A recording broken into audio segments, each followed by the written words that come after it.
السلام علیکم ورحمۃ اللہ وبرکاتہ۔ اعوذ باللہ من الشیطان الرجیم، بسم اللہ الرحمن الرحیم۔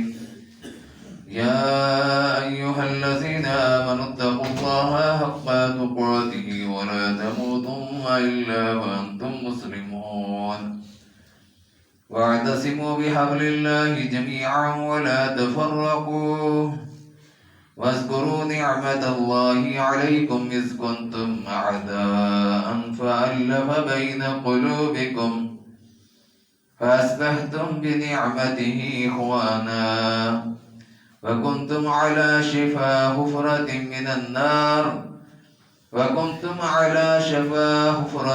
النار فأنقذكم منها، كذلك يبين الله لكم آياته لعلكم تهتدون۔ وَلْتَكُن مِّنكُمْ أُمَّةٌ يَدْعُونَ إِلَى الْخَيْرِ وَيَأْمُرُونَ بِالْمَعْرُوفِ وَيَنْهَوْنَ عَنِ الْمُنكَرِ وَأُولَٰئِكَ هُمُ الْمُفْلِحُونَ۔ وَلَا تَكُونُوا كَالَّذِينَ تَفَرَّقُوا وَاخْتَلَفُوا مِن بَعْدِ مَا جَاءَهُمُ الْبَيِّنَاتُ وَأُولَٰئِكَ لَهُمْ عَذَابٌ عَظِيمٌ۔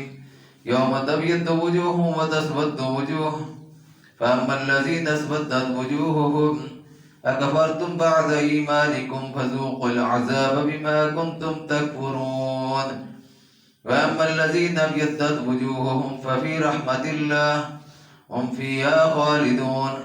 تِلْكَ آيَاتُ اللَّهِ نَتْلُوهَا عَلَيْكَ بِالْحَقِّ وَاللَّهُ يُرِيدُ ظُلْمًا لِلْعَالَمِينَ، وَلِلَّهِ مَا فِي السَّمَاوَاتِ وَمَا فِي الْأَرْضِ وَإِلَى اللَّهِ تُرْجَعُ الْأُمُورُ۔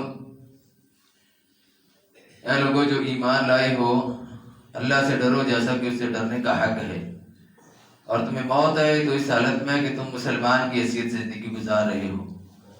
سب مل کر اللہ کی رسی کو مضبوطی سے پکڑ لو اور فرقے نہ ہو جاؤ، اور یاد کرو اس نعمت کو جو اللہ نے تم پر کی ہے۔ تم ایک دوسرے کے دشمن تھے،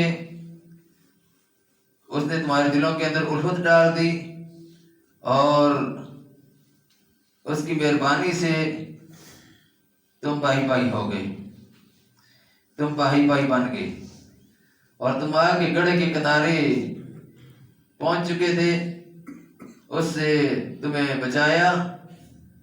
اس طرح اللہ کھول کر اپنی آیتیں بیان کرتا ہے تاکہ تم ہدایت پا جاؤ، اور تم میں ایک جماعت ضرور ایسی ہونی چاہیے جو لوگوں کو خیر کی طرف دعوت دے، نیکیوں کا حکم دے اور برائیوں سے منع کرے، اور یہی لوگ کامیاب ہونے والے ہیں۔ اور ان لوگوں کی طرح نہ ہو جانا جو فرقے ہو گئے اور انہوں نے اختلاف کیا واضح بینات آ جانے کے بعد، اور یہی لوگ ہیں جن کے لیے بڑا عذاب ہے۔ اس دن بہت سے چہرے سیاہ ہوں گے اور کچھ چہرے روشن ہوں گے، بس جن لوگوں کے چہرے سیاہ ہوں گے انہیں کہا جائے گا کفرتم بعد ایمانکم، کیا تم نے کفر کیا ہے ایمان لانے کے بعد؟ فذوقوا العذاب بما کنتم تکفرون، بس چکھو اب عذاب کا مزہ اپنے کفر کرنے کی وجہ سے۔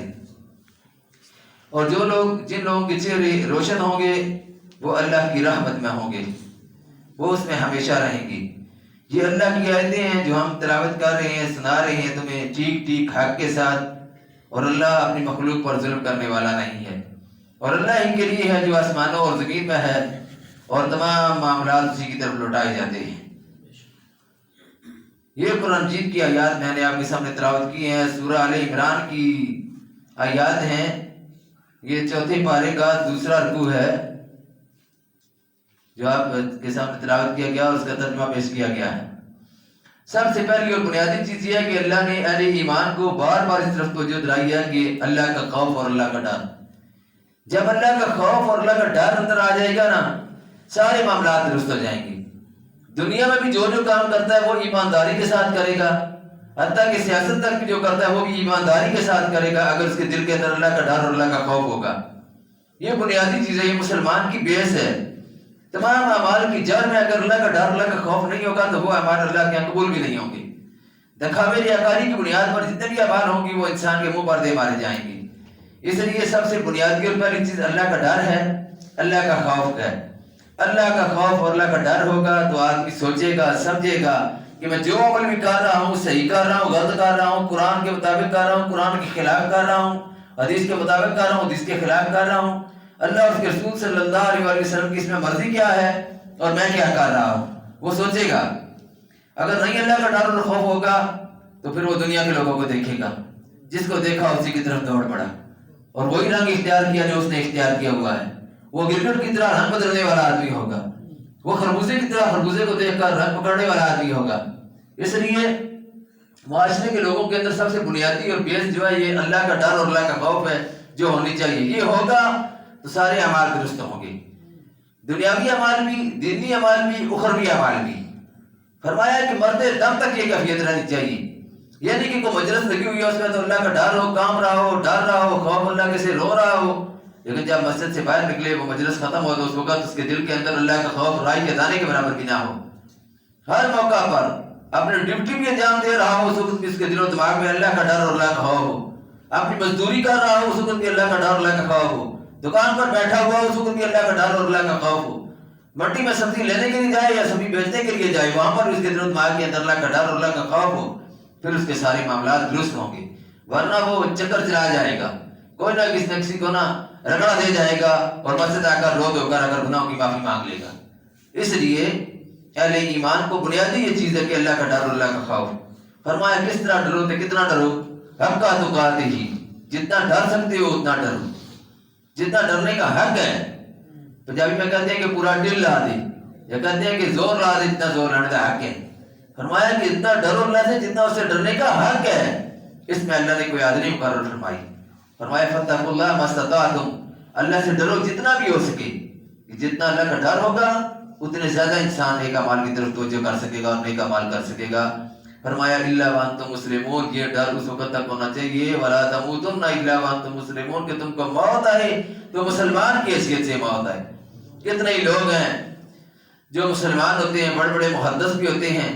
ایک محدث کے بارے میں واقعہ آتا ہے کہ اس کو جب موت ہوئی, حالانکہ محدث تھا, حدیثیں جمع کرنے والا, حدیثیں لکھنے والا, بہت بڑا عمل ہے, لیکن موت جب آئی تو کفر پر موت آئی.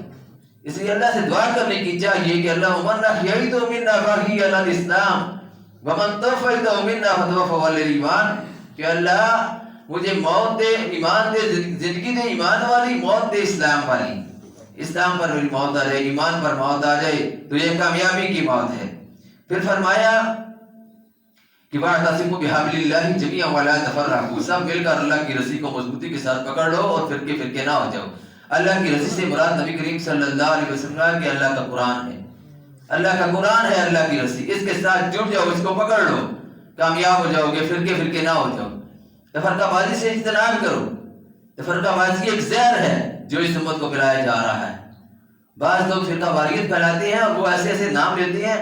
یہ کمپنیاں ہوتی ہیں نا, وہ جب کام کرتی ہیں پروڈکٹس جب کام نہیں چلتی ان کی تو پھر وہ کیا کرتے ہیں, ان پر لیبل نیا لگا لیتے ہیں, نیا لیبل لگا لو جی فرقہ ہے وہی. دعوت فرقہ بازی کی دے رہا ہے, لیبل لگا کیا ہے کہ ہمارا کوئی فرقہ نہیں, ہم کسی فرقے کی دعوت نہیں دیتے. یہ بات بھی کہتے ہیں اور فرقہ واریت کی دعوت دیتے ہیں اور ٹکا کر دیتے ہیں. لوگوں کے ساتھ مناظرے بھی کرتے ہیں, لوگوں کے ساتھ جھگڑے بھی کرتے ہیں. آپ عید پر جھگڑے کریں گے, رفائدین پر جھگڑے کریں گے, پیسے کریں گے, مناظرے کریں گے, کہیں گے ہم فرقہ واریت کی دعوت نہیں دیتے, ہم فرقہ واریت کی بات نہیں کرتے. فرقہ واریت سے سختی کے ساتھ منع کیا گیا ہے. یہی بات علامہ اقبال رحمۃ اللہ علیہ نے فرمائی ہے, منفعت ہے کہ اس قوم کی نقصان بھی ہے, منفعت ہے کہ اس قوم کی نقصان بھی ہے, ایک ہی سب کا نبی, دین بھی, ایمان بھی ہے, حرم پاک بھی, اللہ بھی, قرآن بھی ہے. کچھ بڑی بات تھی جو ہوتے مسلمان بھی ہے, فرقہ بندی ہے کہیں اور کہیں جاتے ہیں. کیا زمانے میں پلٹنے کی یہی باتیں ہیں؟ تو فرقہ بازی نے اس امت کو تقسیم کر دیا.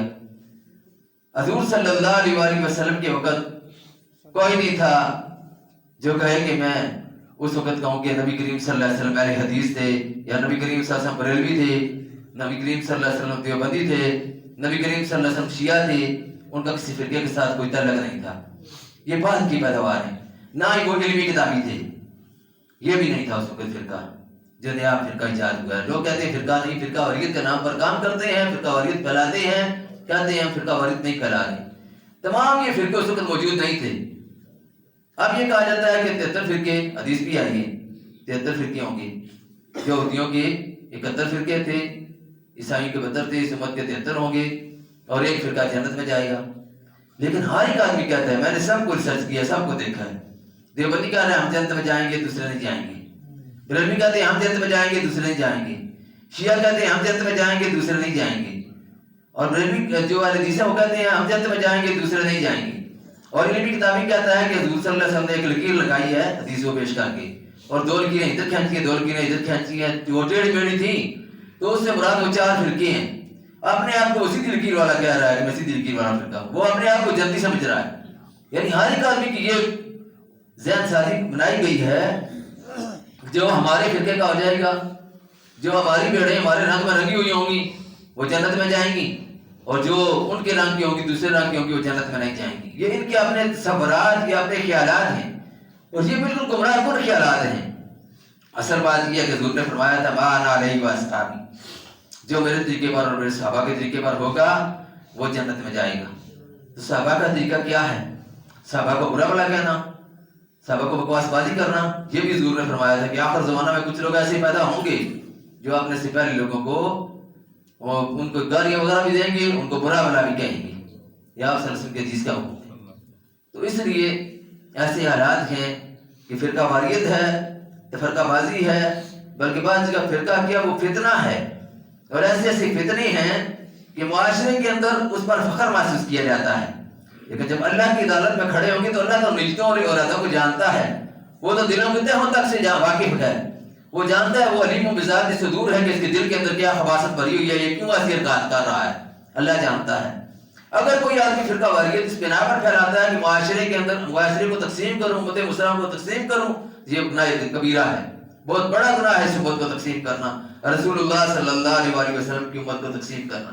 اور چھوٹی چھوٹی باتوں پر جن کا حساب ہی نہیں ہوتا قیامت کے دن, ان پر چھوٹی چھوٹی باتوں پر وہ اختلاف بنائے ہوئے ہیں. اگر ان کو چھوڑ بھی دیا جائے تو قیامت نہیں آتی, نہ ہی آدمی جہنم میں جائے گا. وہ سنت بھی نہیں ہے, وہ نفل بھی نہیں ہے, وہ فرض بھی نہیں ہے, وہ واجب بھی نہیں ہے. ایسی ایسی باتوں پر یہی فرقہ اسی چیز کا نام ہے کہ ان باتوں پر ضد بازی کرنا جو نہ فرض ہے نہ واجب ہیں, ان پر ضد بازی کر کے اکڑ رہنا کہ چیز یہ کام کرنا ہی کرنا ہے. تو یہ بہت بڑا گناہ ہے امت کو تقسیم کرنا, امت کو بانٹ ڈالا, کافر بنا کر اسلام فقی و ممنون ہے تمہارا. تو یہ پھر اللہ تعالیٰ نے یہ بات فرمائی کہ تمہاری کیفیت تو یہ تھی. نبی کریم صلی اللہ علیہ وسلم کے آنے سے پہلے اور اسلام سے پہلے فرمایا وَاذْكُرُوا نِعْمَتَ اللَّهِ عَلَيْكُمْ, تم اس نعمت کو یاد کرو جو اللہ نے تم پر کی ہے. کیا نعمت کی ہے؟ اِذْ كُنْتُمْ أَعْدَاءً فَأَلَّفَ بَيْنَ قُلُوبِكُمْ, تم ایک دوسرے کے دشمن تھے, اللہ نے تمہارے دلوں کے اندر الفت ڈال دی. کہیں پانی پینے پلانے پہ جھگڑا, کہیں گھوڑا آگے بڑھانے پہ جھگڑا, ذرا ذرا بات پر لڑ پڑتے تھے. 40 سال 50 سال بلکہ نسل در نسل لڑتے رہتے تھے, جنگیں جاری رہتی تھی. اللہ نے وہ ختم کیا کام, اللہ نے ان کے دلوں کے اندر الفت پیدا کی. اللہ فرما رہے میں نے ان کے دلوں کے اندر الفت پیدا کی. فَأَصْبَحْتُمْ بِنِعْمَتِهِ إِخْوَانًا, اور اس نے تم پر یہ نعمت کی کہ تم بھائی بن گئے. فرمایا تم آگ کے گڑھے کے کنارے کے قریب پہنچ چکے تھے. وَكُنْتُمْ عَلَى شَفَا حُفْرَةٍ مِّنَ النَّارِ فَأَنْقَذَكُم مِّنْهَا, اس سے اللہ فرماتے ہیں کہ ہم نے تم کو بچایا. آگ کے گڑھے کے کنارے کے قریب پہنچ چکے تھے, ہم نے تمہیں اس سے بچایا. لڑائیاں کر کے, تفرقہ بازیاں پھیلا کر, افراتفری پھیلا کر, معاشرے کے اندر جنگ و دغل پیدا کر کے, معاشرے کے اندر افراتفری پیدا کر کے تم آگ کے گڑھے کے کنارے پہنچ چکے تھے, اس سے اللہ نے تم کو بچایا. فرمایا كَذَلِكَ يُبَيِّنُ اللَّهُ لَكُمْ آيَاتِهِ لَعَلَّكُمْ تَهْتَدُونَ, اس طرح اللہ تعالیٰ اپنی آیتوں کو کھول کر بیان کرتا ہے تاکہ تم ہدایت پا جاؤ. فرمایا تمہیں ایک جماعت ضرور ایسی ہونی چاہیے, یہ کام ہے اصل میں کرنے کا جو کرتے نہیں. فرقہ واریت کی طرف زور ہے, یہ کرنے والا کام جو اس امت کا کام ہے. كُنْتُمْ خَيْرَ أُمَّةٍ أُخْرِجَتْ لِلنَّاسِ تَأْمُرُونَ بِالْمَعْرُوفِ وَتَنْهَوْنَ عَنِ الْمُنكَرِ, کوئی بھی یہ کام نہیں کر رہا کہ تم بہترین امت ہو جن کو لوگوں کی نفع رسانی کے لیے نکالا گیا, تم لوگوں کو نیکیوں کا حکم دیتے ہو اور برائیوں سے منع کرتے ہو. فرقہ واریت نہیں پھیلاتے, معاشرے کو تقسیم کرنے کی بات نہیں کرتے, تم امر بالمعروف کی بات کرتے ہو, تم نہی عن المنکر کی بات کرتے ہو, تم برائیوں کو معاشرے کے اندر دیکھتے ہو ان کو روکنے کی بات کرتے ہو, تم معاشرے کے اندر نیکیوں کو پھیلانے کی بات کرتے ہو. اس لیے تم بہترین امت ہو. یہاں پر یہ بات فرمائی کہ ایک جماعت ضرور ایسی ہونی چاہیے جو لوگوں کو خیر کی دعوت دے, بھلائی کی طرف بلا کر لائے. اور خیر کی دعوت دینے کے ساتھ یہ بات بھی فرما دی کہ یأمرون بالمعروف وینہون عن المنکر, نیکیوں کا حکم دے، برائیوں سے منع کرے، صرف نیکیوں کا حکم نہ دے۔ جو معاشرے کے اندر دندناتی برائیاں پھر رہی ہیں، معاشرے کے اندر جو سیلاب اور طوفان کی طرح برائیوں کا ایک جمع غفیر ہے، اس کو روکنے کے لیے بھرپور کوشش کریں، اور معاشرے کے لوگوں کو جب برائی سے روکیں گے تو رکے گی۔ حضرت امام حسین رضی اللہ تعالیٰ نے یہی بات فرمائی تھی کہ معاشرے کے اندر برائیاں نیک لوگوں کی وجہ سے پھیلتی ہیں، برے لوگوں کی وجہ سے نہیں پھیلتی۔ نیک لوگ جب گونگے بن جاتے ہیں، زبان نہیں کھولتے، بولتے نہیں برائیوں کے خلاف، اس وقت معاشرے کے اندر برائیاں پھیلتی ہیں۔ برائیوں کے خلاف کون بولے گا؟ اللہ نے پہلے تو اتحاد کی دعوت دی ہے کہ قرآن پر سارے اکٹھے ہو جاؤ۔ یہ اکٹھے تو ہوتے نہیں ہیں، یہ آپس میں ذرا ذرا باتوں پر لڑ رہے ہیں، جھگڑ رہے ہیں، فرقہ واریت پھیلا رہے ہیں۔ اور اگر آپ سوشل میڈیا پر دیکھیں تو ایک دوسرے کے ساتھ بڑے اچھل کر لڑتے ہیں۔ یہ تو انہوں نے کیا امر بالمعروف اور نہی عن المنکر کا کام کرنا ہے؟ وہ تو باہر نکل کر کام ہوگا، وہ کمرے کے اندر بند تو کام نہیں ہوگا کہ کمرے کے اندر بند آدمی بیٹھ جائے، بند کمرے کے اندر کتاب لے کر بیٹھ گیا، 10 آدمی لے کر بیٹھ گیا، ان کو بات نصیحت کر دی، امر بالمعروف ہو رہا ہے۔ یہ حضور کا طریقہ ہے؟ حضور صلی اللہ علیہ وسلم کے بازار میں گئے ہیں، ان کو پتھر پڑے ہیں، حضور تو عہد میں گئے ہیں، بدر میں گئے ہیں، خندق میں گئے ہیں، حضور تو ہر جگہ باہر نکل کر دین کا کام کرتے رہے ہیں۔